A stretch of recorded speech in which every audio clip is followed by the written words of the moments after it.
how do we help the individuals have the best lives that they can have? So actually, they don't have that Sunday evening dread of going back into work on Mm. Monday.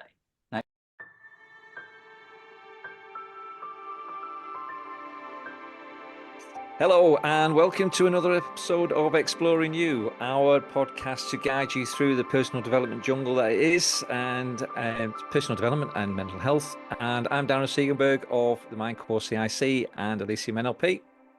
And I'm Alexandra Katzer, nature coach and forest bathing guide. Our special guest today is Rob Whitfield. Hi, Rob. How are you doing? Very good. Thank you, Darren. How are you doing today? I'm good, mate. I'm good. It's good to have you on the show. And you're based over in Los Angeles, I believe. That's right. Indeed, I am on the west coast of the Okay. US. Oh, it's all right for some, I tell you. Rob, first and foremost on the show, we kind of say, "Who are you?" And so tell us, tell us who you are, what you do, where you're from, etc. So football chants aside, I won't go into that now. So I'm Rob Whitfield. I'm the CEO of Redefine Winning. That's redefinewinning.com. We are a coaching and facilitation firm based on research, headquartered in Los Angeles, and we travel around the world and offer remote sessions to help accelerate and elevate team results and exponentially grow the careers and the happiness and the joy of the team members that we work with. Brilliant. And the one we've got. The reason I've got you on the show is personally that is the personal development of people within teams. Also the mental health side of where you're going to have a group of people, one or two are going to be quite vocal and overtake the meetings. We'll touch more on this later, but it's important for people to understand the reason you're on is that development side of within a team, within an organization, that's quite important as well, and an impact on the mental health side. That's spot on. I mean, we spend how many hours a week at work? 30, 40, 50, 70, 80, 100 maybe, right? And so we've got those are part-time hours at 40 hours. Yeah. I know. That's right. Well, the expectation is we're going to commit ourselves to our roles, our careers, and in some markets, including the US, if you don't have a job, then you don't have healthcare. And it's very expensive to go to the hospital in the US. So you want to have a job or you want to get healthcare privately. That's also very expensive. So this isn't just about the volume of time that we spend at work and our careers and how we can grow them. It's about the quality of that time. And it helps at three levels. The first level is how do we help the organization achieve exponential outcomes? How do we help the team be a team? Because most teams that work together are not a collective team. They are groups of people, but they are not an effective, cohesive team, as we call it. And then thirdly, how do we help the individuals have the best lives that they can have? So actually, they don't have that Sunday evening dread of going back into work on Monday. They actually want to. And because they're so productive and effective as a collective group, they can spend less time at work and still get more done. That's the goal. So what makes a cohesive team according to your definition, or what is different before and after the training? It's a great question, and the work that we do is coaching and facilitation. We don't call it training because it's much more engaging, and we want to not just talk to people about what they should do. We actually coach them through the process of how to work differently. And in that process, we give them the practices and tools that align to being a cohesive team. Our research shows that there are 12 indicators or pillars, if you like, that align to being a cohesive team. At the top level, it's a team that's committed to crossing the finish line together, to never leaving anyone behind, to owning success, whatever the goal is, as a collective. And then in the detail of that, it's about being able to speak courageously. It's about co-creating solutions. It's about being high integrity team members and leaders. It's about finding ways to drive ecology, so the best outcomes for everyone, so some people don't lose while other people are winning. We never want in a cohesive team for someone to be at the top of the mountain saying, I've got here first, I've won, whilst other people in their team are standing there at the bottom of the mountain saying, how do I get up there? Right. So how do we win together in whatever the goal is, but how do we have a good time doing it? And part of that, it's critical that we're looking after the mental health of the folks within the team as well, building a resilient team that can weather whatever it is, from pandemics to market changes, economic downturns, but together as a cohesive team. Excellent. I like that. Going back a bit, Rob, we met 10 years ago this year on our wonderful NLP trainers training course. I want to kind of touch a little bit on the NLP side of things. For what reason was it that you'd done the NLP courses? Well, when I first started, it was for personal exploration. It was about helping me understand how to unlock my own mind, right? The language piece is so important for me. The barriers, the reasons, the excuses that I was coming up with, they were holding me back in my personal life, in my career. And so I started that journey probably back in 20 years ago now. And I started thinking about the language piece as an enabler for me to be more successful in my career. At the time, I was a consultant at a company that I co-founded in London. And so it was important for me, not just for me personally, but for the people around me, to be able to communicate effectively and not have perceived barriers that weren't real get in the way about success. So that's how I started that piece of work. And as I got into NLP further and further, what I found was that it actually has a lot more facets to it that are very useful. For example, when we were together in Thailand, and this, folks, is going to sound really extravagant and special, I'm going to temper it by saying that we spent about 27 days in a conference room and only had one day off in that whole time. But when we were together in that space, what we were doing is learning how to be excellent and exceptional facilitators as well, and also doubling down on our ability to coach. And through the journey of NLP, what I managed to do is find my own niche in terms of being a coach, not just for individuals, but also for teams, and working front of room sessions. I do a lot of keynote speaking now, and also run team sessions with some of the most influential teams in the world, Fortune 50 organizations, but not just at that level. Also small startups around a dining room table, a couple of people just trying to figure out how to work together with their excellent technical capability, but not necessarily knowing how to work on what they're doing. And so NLP for me unlocked so many different things, the language being the first one, but then the coaching ability, the facilitation that made it possible for me really to do what I'm doing now. One thing I did notice with our training, I mean, there was 8 of us all together, and there was such a camaraderie. There was team effort. There was the support from each other as well, because it's not something that you just read a book about, is it? The training was intense. When I think back from our practitioner course, we called it an accelerated practitioner course, but you're just bombarded left, right, and center with so much information. You have to be spot on with what you do in regards to that, don't you? That's right. I mean, look, I think having done the practitioner course and then the advanced practitioner course, I thought I knew quite a lot. But then going to the trainer's course, I realized how little I knew. And I think that much the same in life about everything, really. We all think we know a lot of stuff. And then I'm humble enough now to know that at the end of each day, I realize that I've learned things which meant I didn't know a lot of stuff at the beginning of the day. And that process repeats every day. But the practical application of the NLP work in that trainer's training was so important. And you touch on something else that's critical here, and that's the camaraderie. Right? Teams get together. We were a team, right? We were thrown together as a team that most of us hadn't met before, but we became a team, much like airline staff, right? When they show up to run a flight, most of them haven't met before, right? They're just rostered that day and they start working together, and they have effective ways of working and tools and practices and nomenclature that they develop over time. We did the same thing, right? In our course in Thailand, we became a team. And we became a cohesive one. We were there to make sure that we wouldn't let each other fail. We all had those moments where we're like, screw this, I'm leaving, right? Or I didn't pay all this money to fly all this way to stand in the dark in a conference room, to stand on a stage for 12 hours or do an 8-hour written exam. But at that time, what we did is we went in and helped each other through that. We got to the top of the mountain collectively as a team. And that's what's missing in most organizations today. They don't have that sense of belonging together. They don't have the we'll cross the finish line together. They don't have the care for one another. And that's why so many people are struggling at work, and most of them aren't talking about it. And that's where the mental health issue and challenge comes into play.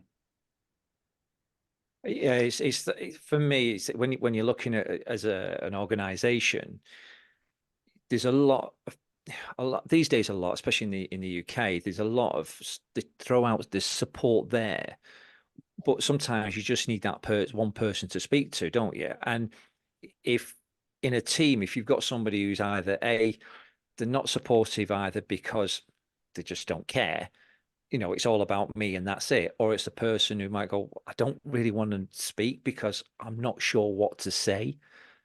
It's important that we kind of come together as a support, and I say we develop together as well.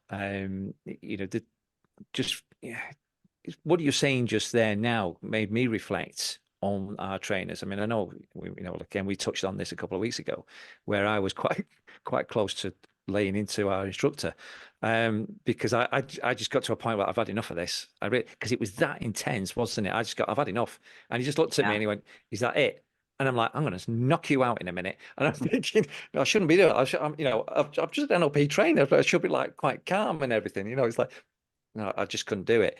But there was that support from the trainers as well. I mean, I know with Pete Sutton, every morning we'd gone through his, I certainly had that one-to-one with him.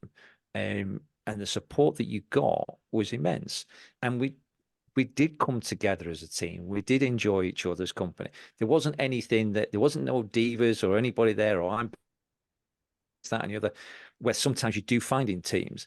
But, although it was in a small group, I don't think I wasn't looking forward to that trip, I must say, because at the time I was going through some very personal difficulties. And I'd even said to Bruce that I didn't want to go.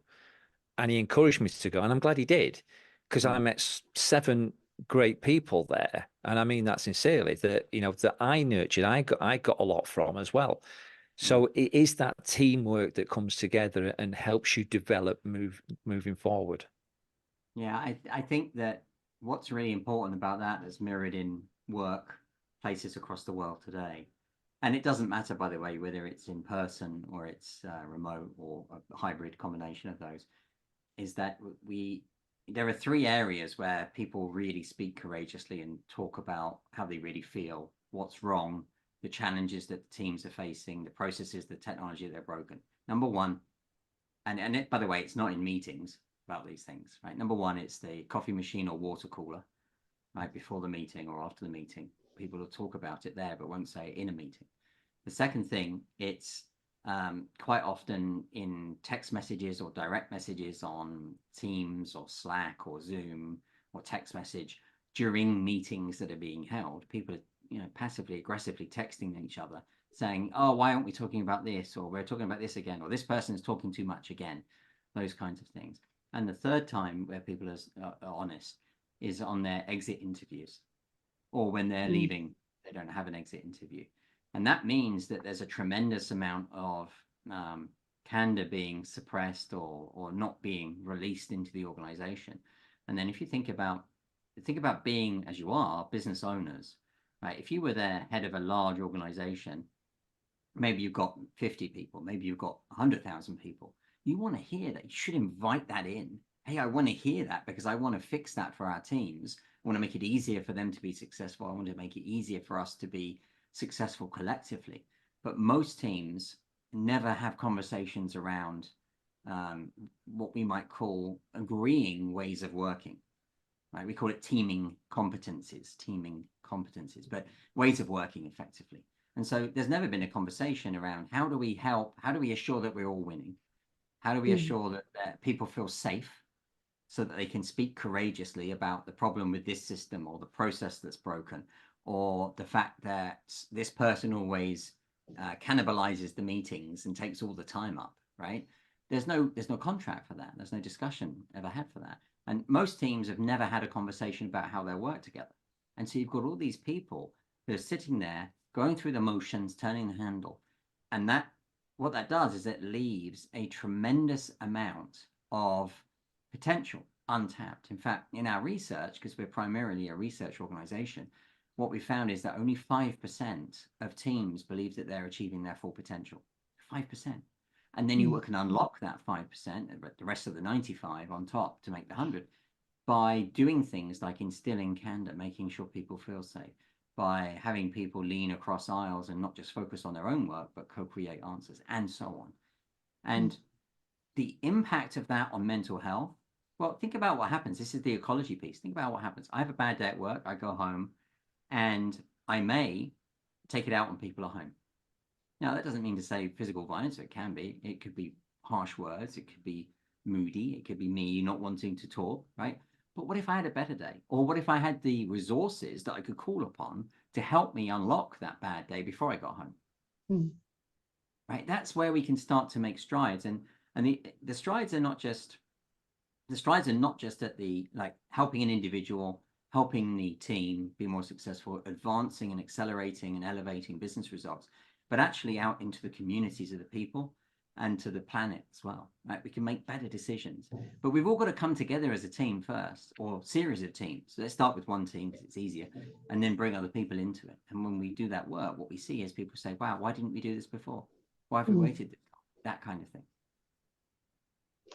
I find it interesting that you say people don't really open up or openly talk about the things that don't work, because in a lot of organizations, you have these year-end reviews or 360-degree reviews. So there are a lot of processes in place that actually allow people to share what they think, but still it's not taking place or happening. So where do you see a reason for that in the company culture, or what do you believe needs to change from a cultural perspective as well? It's such a critical point. And here's what, in 2016, I wrote an article about the performance review process, the development cycle in most organizations, and it's annual or semi-annual, right? And you write your own review, and your manager writes a review, and you get to share it. But here's the problem with that. It's a checkbox exercise in most organizations because there's no foundational commitment to owning success for the people, right? The leader or the manager should want the people underneath him or her to take their job. That's not true in most organizations. To be made redundant because other people are elevating their performance because you've helped them is what should be the goal in most organizations, because all boats rise with the tide then. But instead, it's just, oh, you've got to do it by this date. You've got to go in the system, and you know the system's going to break, right? We've all been in organizations where you type it all in, and you've been so excited about getting it done, and you've actually given good feedback, and then it doesn't save, or it times out, or whatever, and then you have to do it again, and then you do it half-heartedly if you didn't already do it half-heartedly the first time. And then people get it, but it's, if it's, let's say it's 360 feedback, mostly anonymous. Right? Actually, we run 360 feedback processes within teams, virtually or in person, but we do them in the open. So if, for example, if Darren was the recipient of the feedback the first round, what we would do is we set it up to make sure everybody feels comfortable, understands the rules, the ways of working. Right? We do all of that up front in a keynote, a quick keynote, or a TED Talk style keynote. And then what we would do is say, Darren, because we care about your success, here's something that we want to celebrate that you've done really well, and everybody goes around the circle and shares that. And then we go back round again, and this time, like, we know that your true potential is so significantly greater than what you're doing now, and so in the future I might suggest that you do this, and we all go round and offer that feedback.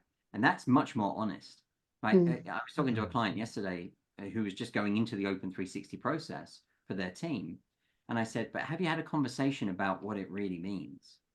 Because when they get that email, what they're going to do is they're just going to type some stuff in there. But are they committed to the success of the person that they're sending that feedback to? Are they actually going to have a conversation? Is it going to be specific enough that people will understand what to do? Just avoid anything that's anonymous. It's just, most people look at it and they think, oh, great, I'm going to get some helpful information. They'll look at the information and they'll say, oh, I don't really understand that, or I need a more specific example, but I have no one to go and ask because it doesn't say who said it. Whereas the way that we do it, everyone's invited afterwards to go and say, hey, Darren, I know you wanted to follow up on that conversation that we had with the feedback. And here's why. Here's why I was saying what I was saying. Here's an example. Or even, Darren, do you remember in that feedback process, you said that you would do this or not do this, or you're doing it or not doing it again, and you asked to be held accountable, right? So I'm here for you, pal, but stop it or start it, whatever it is that you should be doing. And that is so much more powerful than these checkbox tech-driven processes where there's no real commitment to make people better. Yeah, it's something similar to I've seen with the bus group I was working at. I mean, it's a branch actually of Greyhound, first bus over here, and the positive reinforcement that we would was part of the program, the Be Safe program, where you'd be in a room with people in a circle, no chairs, no nothing, and be open to say, right, this is what you did really, really well. And then everybody else would feed back, well, I saw you do this well. And, it gives, we're so used to be beaten by the stick. We don't have a carrot and a stick anymore. We just get beaten by a stick. Now, with the positive reinforcement, it was about allowing someone to have a better feedback about the positives that they'd done. And give them the chance to, and say, they take it on board and they're more likely to go out and do something more because the team's coming together and saying, what a great job you're doing, really. And if there's any negatives, then they'll say, well, they're more likely then to come to you and say, right, I need some help with X, Y, Z. You're more likely to get that person to come over, aren't you? And be more honest to open up about anything that they do need support with. I think that people naturally want to share, but they find themselves in places or positions or beliefs where they don't believe they can. And I'll give you an example of that. It was about 8 years ago, I was working with an organization in Germany, and the people in this organization were very tenured. They'd been there a long time, some of them 20, 30, 35 years. And they lived in a small town. Because they worked together for so long, on the face of it, it looks like they know each other. They know each other well. They're in a position where they could talk about each other's personal lives, or they might live next door to the person that's just down the hallway, that kind of thing. And the work that we did with them to start with was relationship based. It was trying to create that exact commitment to winning together that I spoke about earlier. And somebody came up to me on my first day there. It was my first day, and they said, we don't need this. This won't work. This stuff from America, this crazy stuff won't help us. And so I started talking, and of course my non-American accent was a bit of a shock to them. But it was a good shock, I think. And I said, look, I get it. I'm skeptical. I completely understand where you're coming from. And here's what I'll say.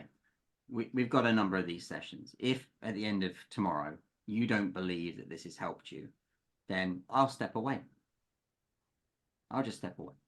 And so reluctantly, this gentleman, who was not the buyer, he was a participant but not the buyer, said, okay, that sounds great. I like that commitment. So anyway, we went for dinner that evening, and we facilitated a very special dinner, a deep dive dinner where we got really deep and relational. And that this was a group of let's say 20 people, and it was not a diverse group, right? I looked around the table. It was all men, mostly 50, 60 plus years old. Everyone was white. Everyone was heterosexual, right? There was not a great deal of diversity. And when I pointed this out to the group, I was told that I was missing the fact that one of them was French and not German. And so my retort was, we're still not a diverse group, right? One French man and 19 German, white German straight men. That's not going to create a great deal of diversity. I said, but we'll go with it anyway. And you can imagine that they were, look, as a nation, people are more or less inclined to share. And it's fair to say that the Germans are less likely to share personal information. Anyway, we got to dinner, and we were doing this dinner, and 3 people cried. 3 people cried. And I'm not going to say that that's a metric of success for us, but it is an indicator that we made a breakthrough together as a team. And the next morning, we got into the office and we started the session. I said, let's debrief. And one of them said to me, in front of the group, I thought I knew these people. I did not know them. 30 years, 35 years doesn't mean anything if you don't do the right things. And it always comes back to, for me, the how. The how is so important. We can show up every day at work for years. We can turn up at people's homes and be polite. We can we do all these things, but how is so important. And you'll know Simon Sinek, right? He said start with why, right? When you're trying to achieve a goal. And I love that. And I'm not taking anything away from that because I think it's critical because it gets the emotional connection. But actually, I also think you need to start with how. Any team coming together should firstly have a conversation about how they're going to work together. Now, imagine where that team could have been 20 years ago if it had had a conversation about how, about creating a culture where they cared about one another's success equally and when they were going to cross the finish line together. I imagine it's, a 1% difference and then it diverges so significantly over time to make a big difference in terms of outcomes for the organization, for the team, for how they feel, for their joy, for their mental health every day. And that's a pretty, as an example, that's a pretty functional team, right? But there are many teams where they're not functional. And that's where the mental health issues drag people down deeper and deeper. And teams that are cohesive can spot those and lean in and help people, and can also do things like support in neurodivergent needs, right? Folks who are neurodivergent, if you were different, like when I was at school, I was different. I didn't even know why I was different when I was at school, but everybody had a view as to why I was different, right? And it was a problem. Today, all these years on, many, many years on, being different is actually celebrated. And you can look at folks online now. You can make a lot of money about being different, but it wasn't the same then. But being different and having different needs, different abilities, having different requirements at work can actually drive greater value for the individual, for the team, for the organization. But we are only just touching right now on how to harness the diversity and inclusion around neurodivergent needs. And so for the folks who are neurodivergent, they are not being served effectively by most teams. And as a result, it's not just the individuals that are suffering, it's the teams and the organizations that are suffering too. We have a point where we talk about the tipping point. What was what do you think is the tipping point for an organization to realize that we need to make changes here? There's something wrong. You mentioned about only 5% of teams are at their full potential. What is it so there's two parts to the question, right? What is the tipping point for a company or an organization or a person in your eyes to change or to say I need help? And equally, what is the reason that only 5% are actually at their full potential?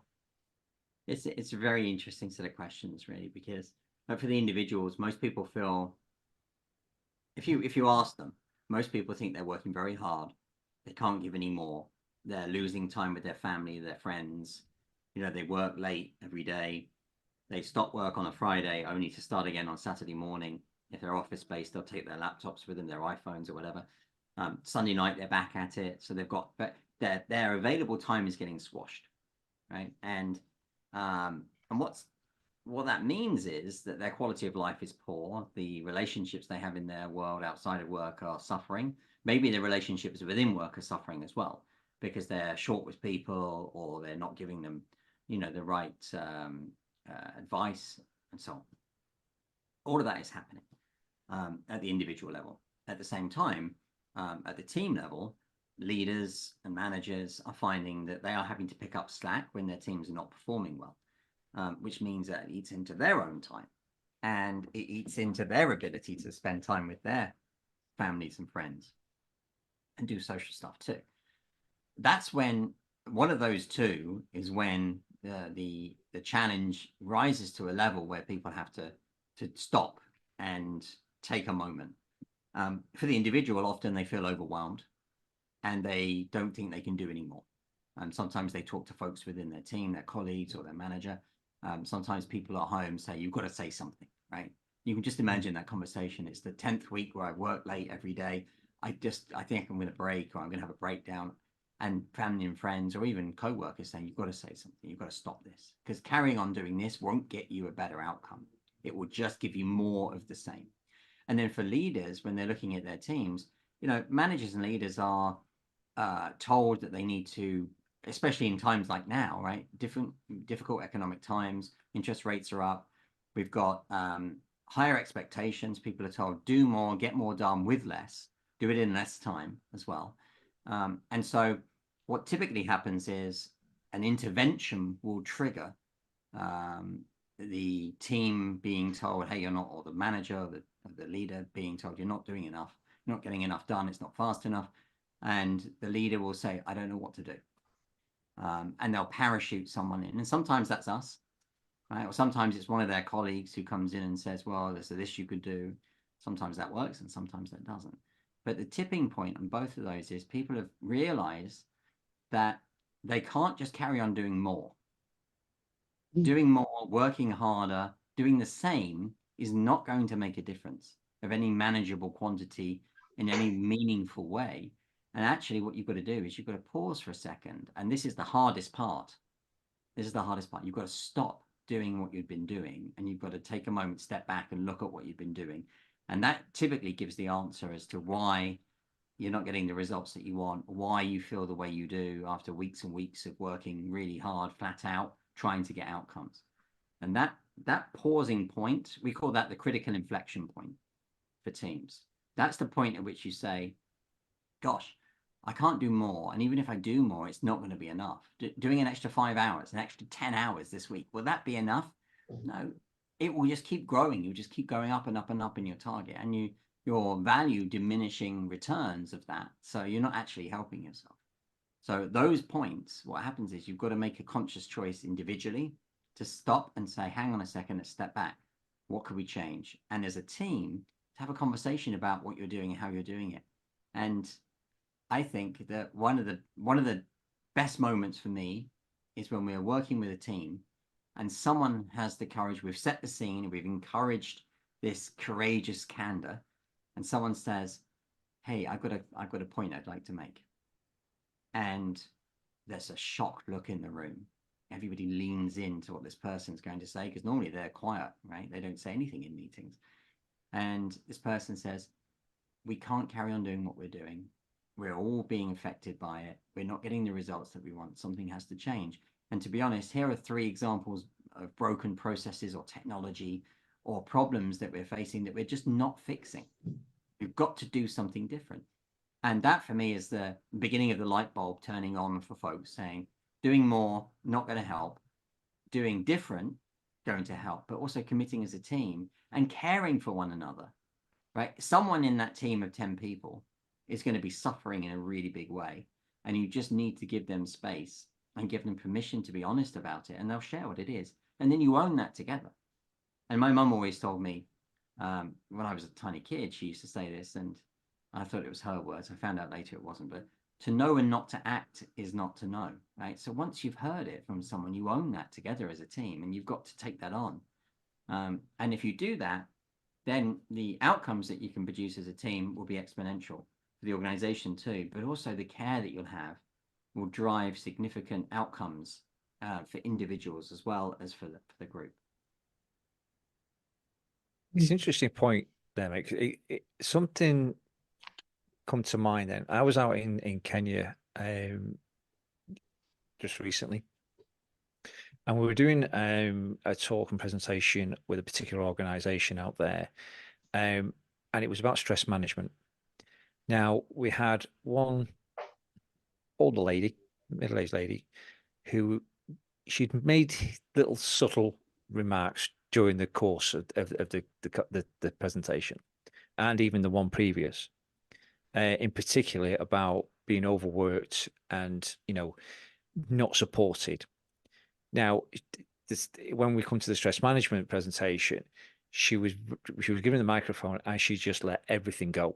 She just gave everything. And you know full well, when you give opportunities, there's always one in the room will say, we are overworked, we're underpaid, and all that, and it all floods out.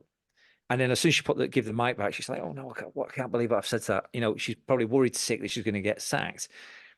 So I kind of brought up the managers and said, right, what do you do as a manager to help support people with their stress management? And what interesting thing, two managers stood up. One was saying, well, I actually speak, if I see something there, I actually talk to the team member. I try to do my best to find out what's going on. Is there anything in particular that is holding them back? You know, what support do they need? And another. And it was nice and comforting to hear. Then another one got up. I see stress as a motivator. I think it drives people. And I'm like, yeah, I can see the two styles of management there. Uh, and I'm thinking, you're just, and I don't know whether to turn around and go, you're just not getting the point, are you, mate? You know, because he was like, I think I'm the only manager in here and I need a pay rise. Really? He's had to pay for another bigger whip to whip at people at his team. But his team were in the corner going, oh, yay, great. This is our manager. Yay. You know, and he says, I've got a fantastic team. They're all committed, same as me. I'm guessing you get those kind of people in your your research as well. Yeah, I mean, look, I feel like the managers in that example, the second manager in that example, are the ones that will beat people into submission, right? And to make them feel, or at least make them pretend to feel a certain way. When we work with teams, leaders in their teams, we do an assessment, a diagnostic assessment, which is anonymous, which drives much greater candor. And it talks about how the team feels about certain aspects of the team. And one of the areas that we target in a specific, if in the course of the diagnostic conversations we do before we get to meet a team, the manager can be seen as part of a challenge rather than an opportunity, then we might also run an assessment about the manager. And that we have many different areas within our research toolkit that we can run assessments on. Some people are motivated by pressure. Some people are motivated by stress, but not everyone is. And the biggest unlock I've seen with managers and leaders around the whole world is they need to learn to meet people, their team members, where they are. And most of them meet people where the manager is, not where their team members or their colleagues are. And you've got to go 100% of the way to meet people where they are to get the best from them.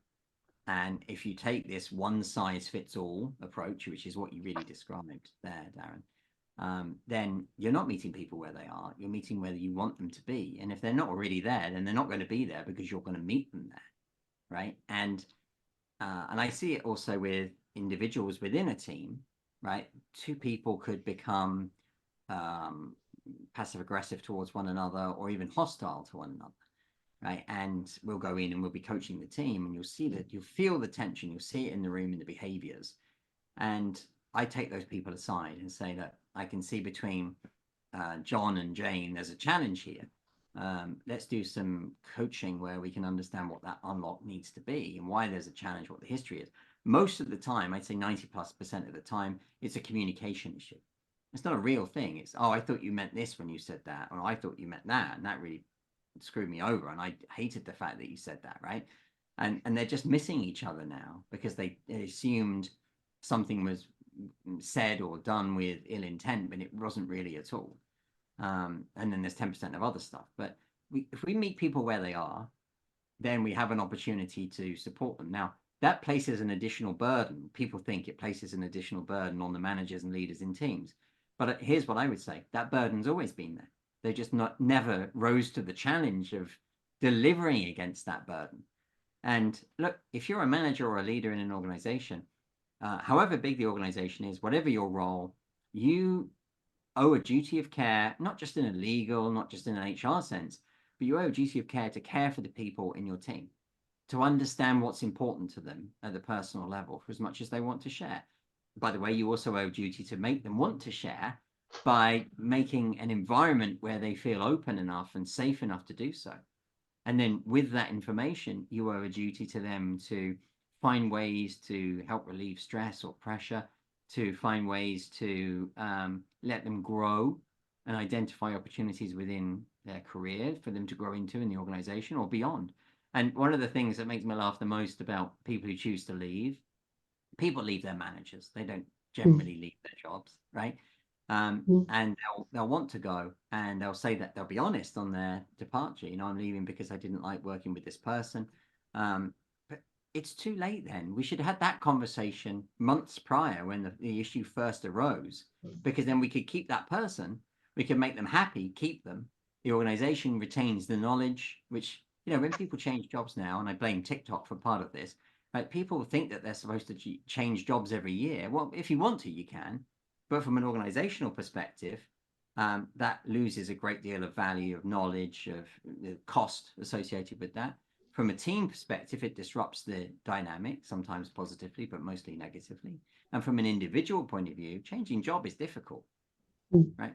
People change job and they go through that process. They don't always recognize how difficult it is to let go and then get to the new place and be successful. And then they've got to build relationships with the team. What if we could make it easier for people to stay where they are because they're happy and they're being successful and they thrive? If we meet people where they are, we can make that happen. And as I said, that is a burden that already exists, but managers and leaders don't believe it's their burden. And it doesn't look very good on the CV when you've got 20 jobs in the last year because you decided you want to go and change and go on to something else either, does it? I don't think that looks great at all. It just shows that you can flip between places. Now, you might earn more money that way by jumping careers or roles within careers. But I just don't feel that that shows and demonstrates the high level of commitment and tenacity to working through things. And also, what can you really deliver in that short amount of time that's meaningful, right? But then the flip side of that is if people aren't growing. I was talking to a client this morning. She's made a decision to leave where she's working because she's not got the growth opportunities. And I said, maybe go and have a conversation with the leader of the team. I know the leader of the team, and see if there are opportunities. And she came back to me and said, I did have a conversation, but there isn't anything that's going to really do it for me. And so, you know, there are good reasons to leave, but there are some bad reasons to leave. And where there are bad reasons to leave, they could be mitigated. We could have changed that course. And we could have made it easier for people to be successful in meeting them where they are.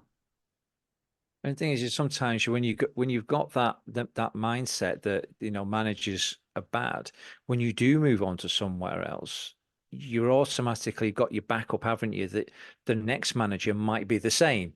And so that domino effect just carries on, and it's just linked to it all the way, isn't it? Yeah, those beliefs will stay with you. And when they do, you will find that everyone is like that manager that you left because you're expecting them to be like that and you're treating them to be like that. And so they are like that, even if they actually weren't when you first met them. And we have to break that cycle. I mean, the belief cycle is really critical. It's a great area to focus in on NLP and other practices. But most people don't realize that they're stuck in that belief cycle. And as a consequence of that, they believe that stuff is real when it's not. And that's something that we can help with, right? That's something that we all should hold the mirror up. One of my former colleagues used to say to me, sunlight is the greatest disinfectant. And of course, a famous saying, but it's true, right? Let's air this stuff. Let's talk about it and let's make it better because we can. But if it's not spoken about, we can't. It's key for me. It always has been, and I say this, you know, interviews before. Communication is the key. You know, it's what I got into NLP for. I think it's the one thing that's really missing in our lives at the moment, especially with social media and the technology that we have. We've lost that ability to communicate openly and face to face with another person and to ourselves. You know, we don't communicate to ourselves enough to be more you know, positive and you know, and think about where our development and mental state is. When you come to what you do at Redefine Winning, how much NLP and things like that do you bring into the business? It's interesting because I don't talk about NLP that much in the work that I do, but I bake some of the practices in, some of the language, some of the techniques in. And I found that occasionally someone would say, oh, I recognize that from NLP. And I'll say, yep, that's right. But I don't go into the detail of it because I don't need people to worry about what's going on behind the scenes. I just need them, unless we're doing a trainer experience. And you know what those are like, Darren, right? And then we would reveal behind the curtain. But actually, we bake them in. For example, if I'm doing a keynote, I use spatial anchoring on the stage. If I'm working with a team, I might start off with some great metaphors to the storytelling to awaken them to the future of what we're trying to achieve. If we're having a conversation about communications, I might use logical levels to try and get people to see why they're missing each other in something. I don't generally talk about the background to it or how it's linked to NLP. Sometimes I do, people ask me in breaks, but I bake it in. And what I found is that it's a tool set that in my armory that I can pull on when I need it. And some of it, like the metaphors, for example, I use all the time. There was one particular client experience I ran in 17 and 18, and it was 6 sessions. It was for a group of sales leaders. Fantastic bunch. We spent a lot of time together. So we met every month for 6 months, and we spent a day and a half or 2 days together each time. And the first day that I met them, I'm talking about metaphors, right? First day that I met them, I started by introducing myself, and I sat down and I started telling this story.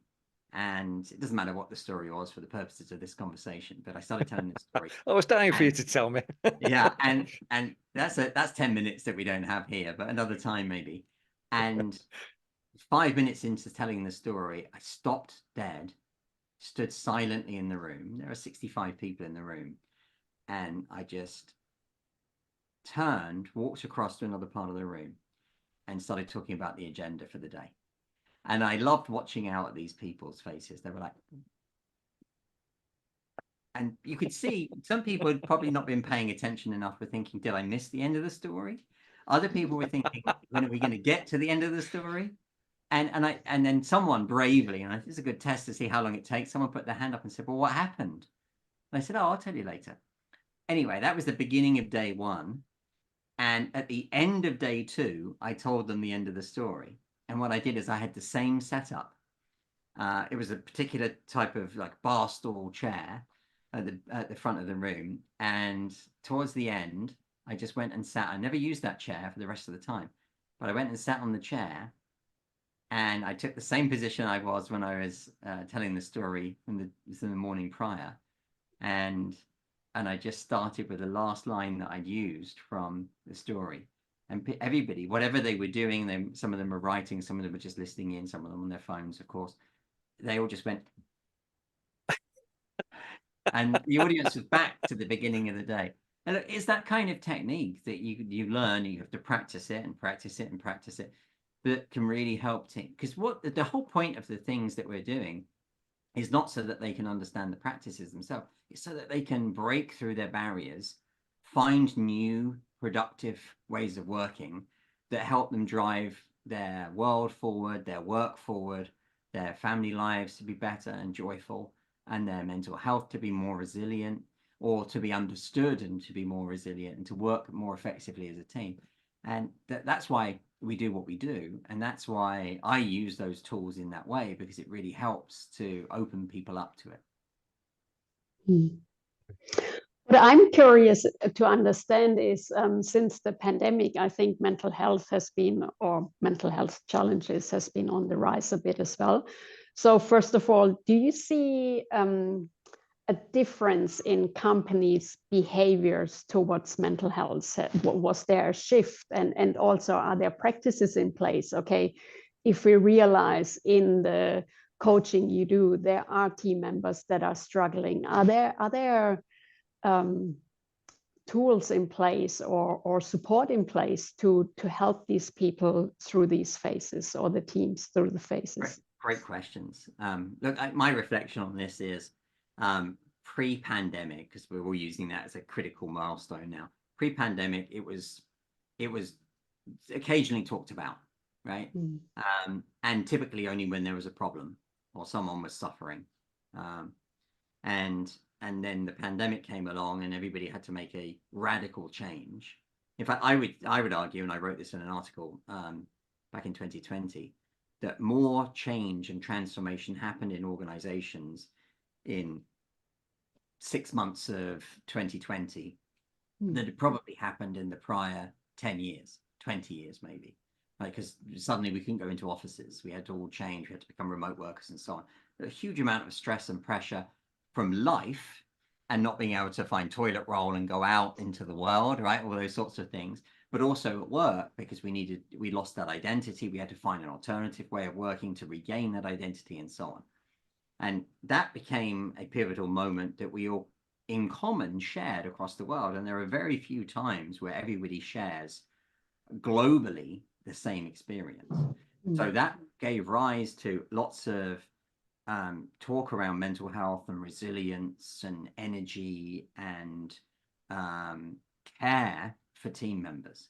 Now, I would say that some of the best organizations in the world took that to heart and continued with those practices, those opportunities, and cared for their teams post-pandemic, right? And some of them dropped it like a hotcake and just said, no, I'm not, we don't need to do that anymore because everybody's fine now because we've come out of the pandemic. And I felt like, and actually there are examples with Black Lives Matter, right? And other movements that we've seen in the world. People take on these huge opportunities to tackle injustice. And then when it's not favorable anymore, when the media doesn't care about it anymore, people drop it. And that means that you didn't truly believe in it to start with. You truly didn't care.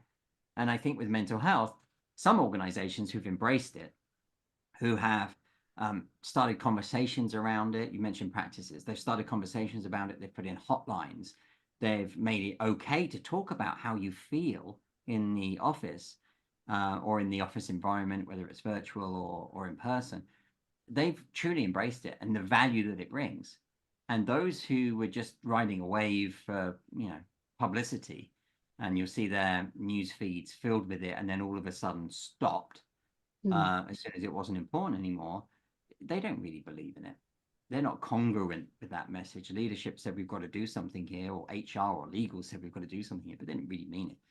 And so the companies that are really embracing it are going to build a more cohesive, certainly, but resilient team for the future that will be able to ride any wave, whatever it is, that will unleash the possibilities and make exponential outcomes possible. Because when you care about your team members, when you care about your organization, the folks in it, then that's all you've got, firstly, because the rest of it is just kit and buildings, that sort of thing. But the people are going to make the difference. And that's why, years ago, I worked in technology consulting. I used to code and test systems. And I realized then that was going to be a big thing and I should carry on doing that. But at the same time, so many other people are going to be doing that. But the behavior change piece that enables the systems to be applied successfully, or the process change that enables people to work effectively around the systems, that was going to be the bigger business. And fewer people understand it because it's not bits and bytes. It's human beings who are, yes, rational in part, but emotional and political as well. And that is a heady combination to work on. And I think the emotional health, the mental health of people in the office, we are just scratching the surface. For the companies who are still doing work in that space, and kudos to them, we've got more to do, but they are the ones that are going to be leaps and bounds forward versus the ones who either didn't do anything at all about mental health or only did it to satisfy some media requirement that they thought was very important. Cool. Thanks for touching on that. Yeah, good to see and that companies are embracing it. Yeah, and I would also say, look, it should be okay. Like effective teams, cohesive teams, have conversations about how they're feeling. One quick practice that I love to do, you can call it an energy check or a how I'm feeling check, if you like. Scale of 1 to 5, we just go around in a circle, right? 1 is low and 5 is high. Today I'm a 3 because, whatever reason it is, maybe, someone in my family's not well, or my kid was up all night, or I'm really struggling with whatever it might be. And allow people to have that conversation. It only takes 10 seconds, 20 seconds to do that per person. And people say, oh, we don't have time for that. But actually, you do have time for that. You're just choosing not to enable the conversation. And by having that conversation, you will be leaps and bounds forward further than you would have been if you didn't have the conversation. You just don't think that it's right to prioritize that mental health check-in before doing the work. Whereas if you do it first, then the work will get done faster. Do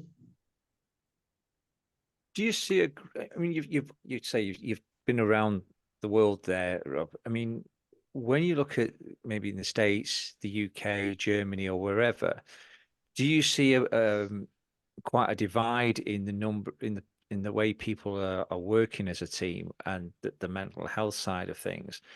Or is there kind of an even keel on it all? Or is it just depends on culture?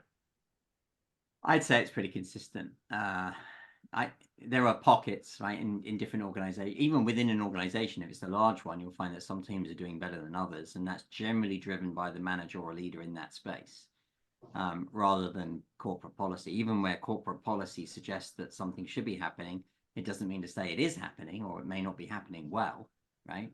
But I would say consistently across the world, there are great leaders, and some great leaders are great with their teams, and some great leaders are not great at enabling their teams to be cohesive. And then there are other leaders too. So I wouldn't say it's region or geographic specific or even culturally specific. In some of the places we've worked, people are so busy trying to get stuff done that they don't think about how they should work together. And because 99.99% of teams have never had a conversation about how they work, right? They're not going to work effectively together. Think about the three of us, right? I come in with my own expectations around, if we were in a team, how we do things. You both come in with your own expectations of how you do things. Doesn't mean to say they're the same expectation. And that's part of where the challenge comes from. Conflict happens because we've got different expectations, or we thought it was going to be done this way and not that way. And that's geographically neutral. But it's about people. That's all we've got. We've got people in organizations and the technology stuff and the buildings, but the people are what make the difference. And so if we've never had a conversation about how we're going to work together, we should not expect to be great at doing it. We'll muddle through is the typical approach that most teams have. We'll find a way. But actually, you can accelerate your results, elevate your results, make it easier and more joyful to do that by having a conversation. And every time someone leaves the team, every time someone joins the team, or you have a change of leader, that conversation should be the very first conversation that the team has. How do we agree to work together? What are our norms? What are our practices and tools? Because if you do that, then what you get is, okay, now I understand the rules of the game. If I asked an American to go and play cricket, right, they would fail. Most of them would fail, right? If I asked you, Darren, to come and play American football, you don't pick up the ball in the UK and run with it in soccer, but you do in America.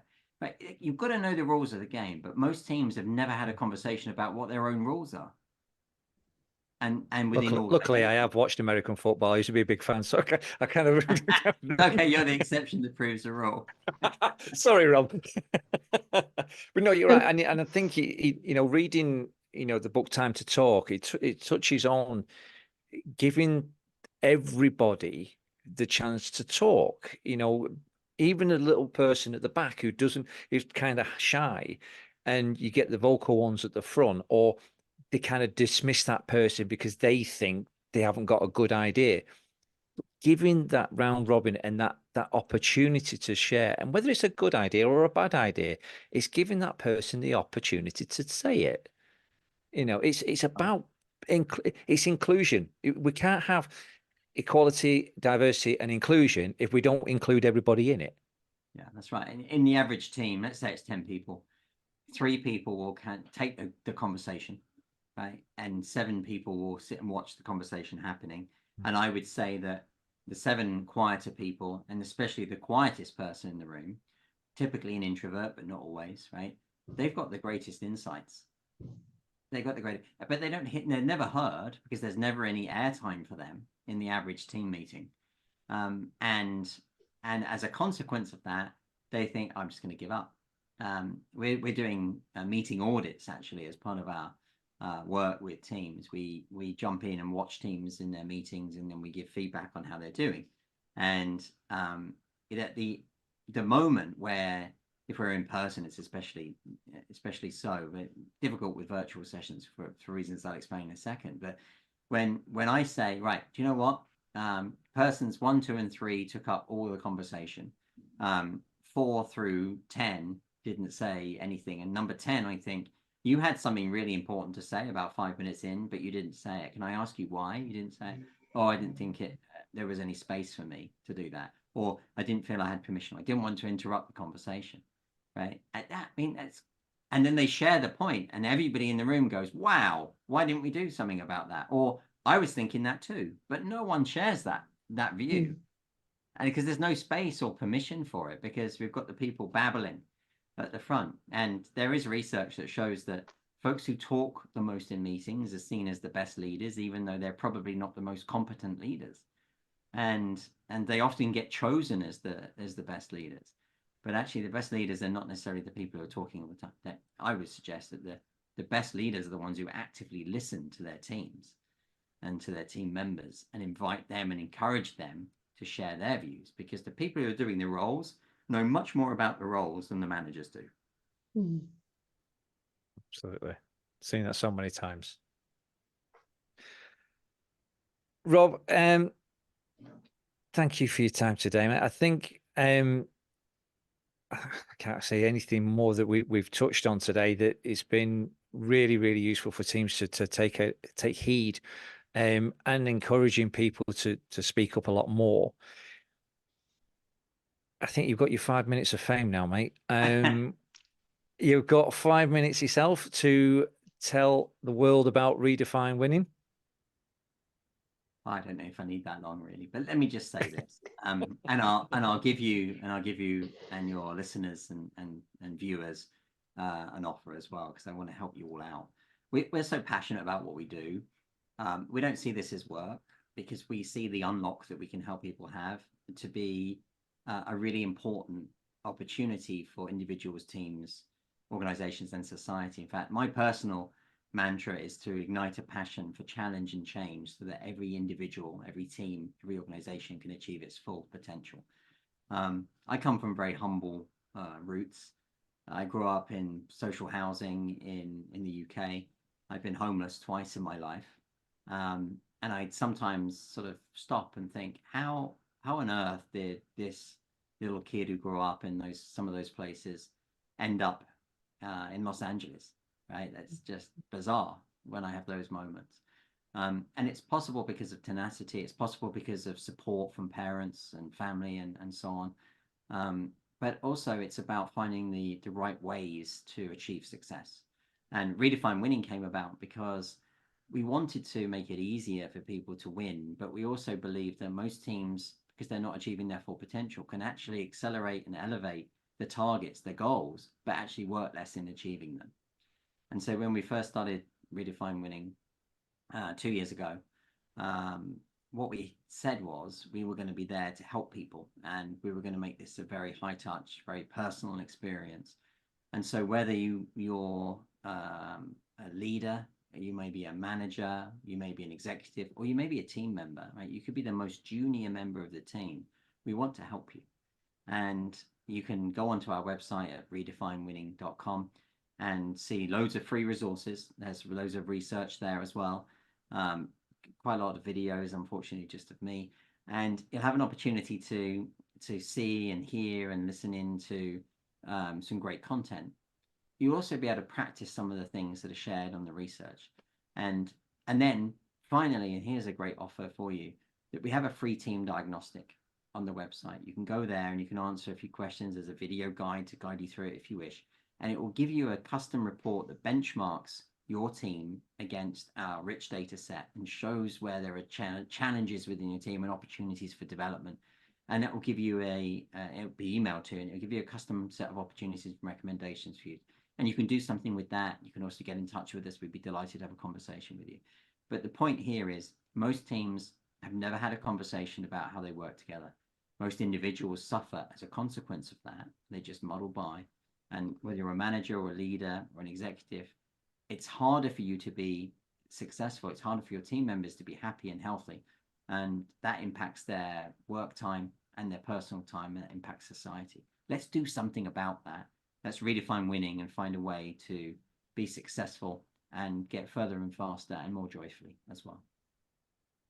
Thanks, Rob. I think organizations these days, it'd be daft not to take up that offer and have a look into what you're doing. It's a great, and I'm not just saying it because we're friends, mate. I think it's a great idea, and it just helps people develop a lot much quicker, and be more confident and motivated in what they're doing. So thank you, appreciate that. Thank you very much. Last thing, Alexander, anything from you? No, just leave a like, a comment, a share We appreciate it. Yeah, so as usual, thank you to our supporters, which is Promo Doodle, the Professional Bodyguard Association, the Burnley and District Motorcycle Group, and Mira Gavasio, who's a freelance virtual designer. I'd like to say, obviously, again, as always, donations are always welcome to the Design Cause CIC's Retreat and Training Centre for Men and Veterans with Mental Health. You'll find us on Easy Fundraising and the GoFundMe page as well. From me, Darren Seaworth, thank you very much for watching and listening. And Rob, again, thank you. And Alexandra, I must say thank you as well, because she's doing some great work in the background. And thanks, Rob, for your time, mate. Thank you very much. Thank you. Thank you. Take care. Cheers, guys. Speak soon. Bye.